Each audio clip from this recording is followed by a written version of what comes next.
Alright, look what we have today. Buddy of mine, Francisco Garcia, 2024 Mustang. Give me a chance to do a review in his car. Please enjoy. Before I do anything, just take a look at it. Man, does it look sexy or what? Look at the front end, the hood scoop, just overall. Ford hit the spot on this car. The previous generation was nice, but this is way better. Kind of like they fine-tune everything. But just look at it. It's subtle, but mean and aggressive. Anyhow, let's get right to this. 2020 Mustang GT with a 5-liter Coyote. Power on this thing is a 5.0 double overhead cam, naturally aspirated. No supercharged, no boost, no turbo, none of that. All motor. Pushing out healthy 460 horsepower at 7,000 RPM and a 420 foot-pounds of torque at 4,600 RPM. And all that's been let through quad exhaust on the rear. I will do a rev time in a few minutes for you guys to hear. And here's the back view of it. And all that power goes down to a 6-speed manual gearbox. Yes, I say so, manual gearbox. Work the 6-speed, 3-pedal car. And I'll do a driving review for a minute, let you know how it felt and how the car shift. 0-60 in the low 4 seconds. Now, for you guys say that's not fast, please bear in mind this is a track-focused car. You know, every car is manufactured differently. It's not all about how fast you can go, but how well it gets up there and how well the power is being delivered. So this, no lag, no nothing. The power band just right there. Now, to get to the meat to where the car grips. So of course the tire size this thing's on the front 255/40 ZR19 sitting on 9 inches wide and 6-piston Brembo brakes. As we head back to the rear, it's 275/40 ZR13 sitting on 9 inches on the rear, floating caliber. Now there's a benefit to the floating caliber. You can use a handbrake to lock the rear to do power slide as well. All you drifters out there know exactly what I'm talking about.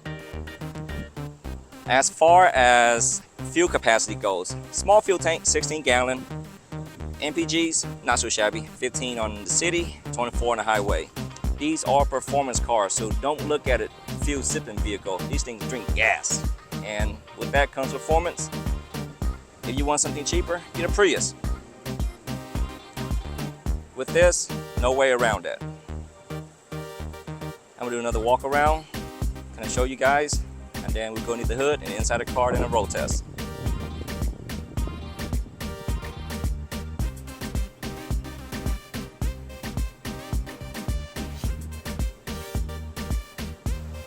Here it is, like I said, 5.0, you can't miss it. Big old 5.0 on the top.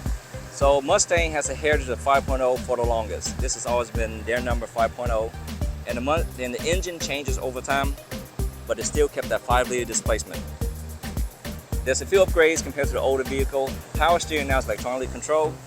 Some people say, man, I don't feel the car that well going electronic steering.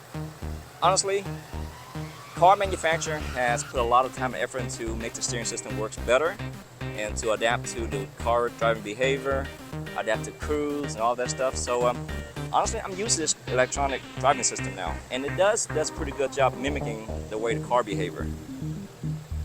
So again, here's the engine bay. Pretty big. Center head, huge. Got a big old strut brace bar on the top. Make the chassis more rigid.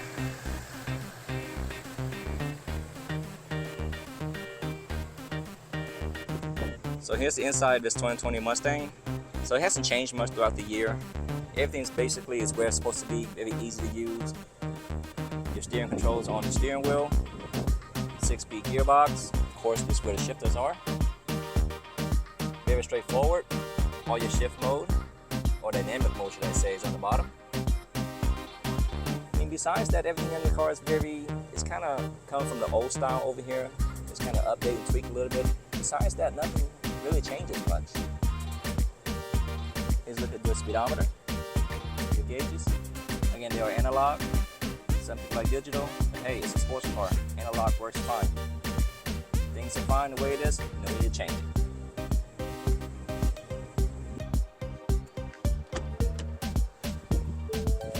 Alright, hi guys. We're gonna do a road test of this 2020 Mustang. I'll give you my opinion on it. First and foremost, always buckle when you drive, please. Always buckle. Press the clutch, start the car, comes to life.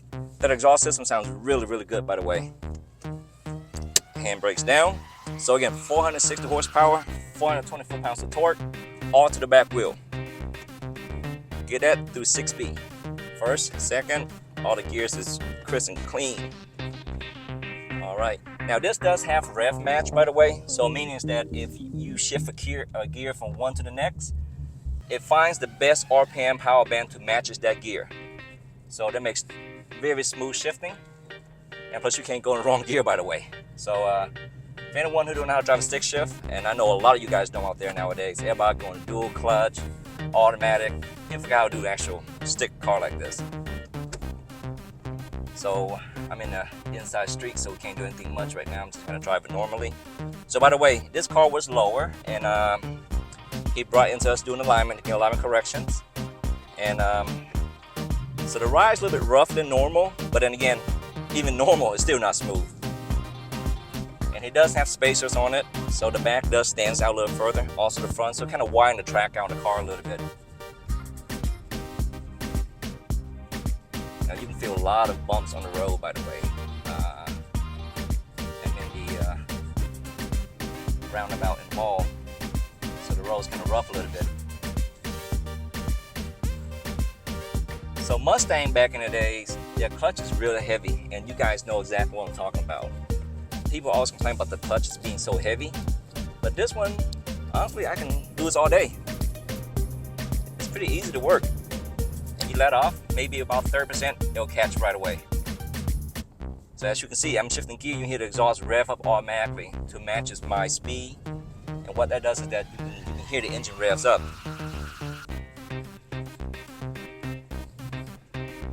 If you change all your mode in here into different modes, track mode, sport mode, and it does have a drag mode too, I believe. I had a buddy with a GC350R, and that was really, really fun. But these mode really changes the car dynamic in steering behavior, engine performance. So traffic is kind of heavy at the moment, so I let things die down. Running in the middle of afternoon, rush hour in Atlanta. All right, so here we go. So like I said, very easy to drive. Very, very easy to drive. You let off a little bit, it catches, it doesn't stall, and just move on as you go. Stock exhaust sounds perfect, by the way. Now there is room for upgrade, but it's not obnoxiously loud. You can hear yourself talking. It's real throaty. They do offer I believe, an active exhaust system for this car from the factory. Now again, that is an option, and I don't believe this one has it because I don't see anything to turn it on or off in the car. But even with this, with the quad setup from the factory, it sounds really, really, really good. Very, how should I say it? It's throaty, it is crispy, so you can hear it real, real well. And the cabin, you know, it is a Ford, it is a Mustang, nothing bad about it. It's just you can hear a lot of outside noise, but then again, it's always been like that. All the American muscle cars, Mustang's always been my favorite. Not that I don't like Dodges or Camaros, anything at all, but it's just the Mustang. It's always been, they don't change much over time. They keep the same heritage, and they don't really focus on making the engine any bigger, but then again, they focus on making things better. So of course, 5.0 has always been 5.0. And it's actually the smallest V8 if you compare it to other American muscle car. Camaro got I believe 6.2, right? And then, I could be wrong, but I believe so. Challengers, those are all big V8s, we all know that. But Ford got actually the smallest one, which is 5.0, and it gets the job done. And Ford don't really aim this car to be a 0-60 car, but they actually focus this car to be on track use. So if you own this car or this type of car, you're really going to enjoy driving in the city because you really feel everything in the car. You shift every single gear yourself, the steering responds real good, and the power is there. And this is one thing I want you guys to know. No supercharger, no turbo, none of that. The power is instant. It's instant. No waiting for boosting to come on and all that computer calculating to give better power. No, everything is there naturally. Now I know with supercharging or turbos, there's much more chance of upgrading more power at a cheaper rate, right? And age a little different, so these engines push to the max already. So I know overall, both on and stuff, you don't get a lot of gains from, as in a turbo or a supercharged car. But I think this is perfect the way it is. Now, of course, you can do headers, intakes, exhaust, and get a custom tune. You may pick up another, what, 20 horsepower, I believe. But that doesn't cost a good bit of money. But I think it's just fine the way it is right now. The driving, the way the whole car behaves, the sitting, you can see pretty good all the way around you. Sorry, there's an ambulance came by, so it's kind of loud. Visibility is perfect.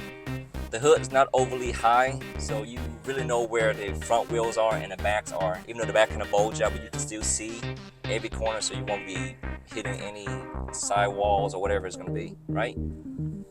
Other than that, 160 mile per hour on the odometer, I think that's more than enough. You know, when you go on the track, very rare where you actually hit 200. So again, this is a track car. Red line right at 7,400 RPM. That's really, really good for a V8. Back in the days, you didn't get that kind of red line. It's a lot less. So now you got a very high red line. You hit the engine roar at that kind of RPM. And traffic is pretty rough right now. I can barely move. The back seat is very similar to, I guess, the i8 or I guess anything small like a Nissan. Like Infinity, should I say. So you can't really sit much back there. It's pretty coupe. Again, no one can really sit back there without, you know, crushing the legs. But this kind of car, I don't think anyone's sitting in the back anyway. You should be in the front driving and enjoying the car. All right, now we're moving. All right. So of course the back is LSD. It is locking differential. So both rear wheel does touch the ground, not just one. Okay, meaning that both spinning, not just one spinning. So, man, the power is really good. Every car gets ups and downs. No cars are perfect. You know, I may like it and you guys may not. But every car does have its perks and the way they're designed for. And a lot of people misunderstand using this car for a 0-60 run, which is absolutely wrong. It's not made for that. Take it on track, you see exactly what I'm talking about. It handles really well. It grips really, really good.